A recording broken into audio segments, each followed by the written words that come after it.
There she is again, practicing, but this time she's actually in second gear, so she can get a little faster now.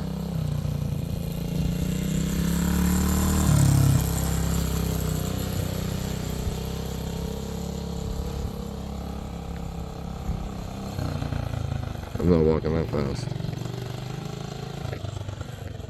U-turn.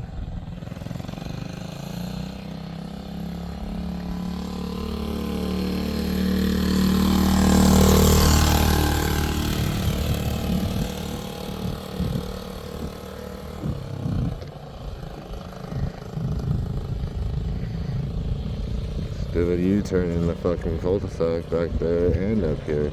This one's really easy, but the one back there, a lot of adults have trouble with.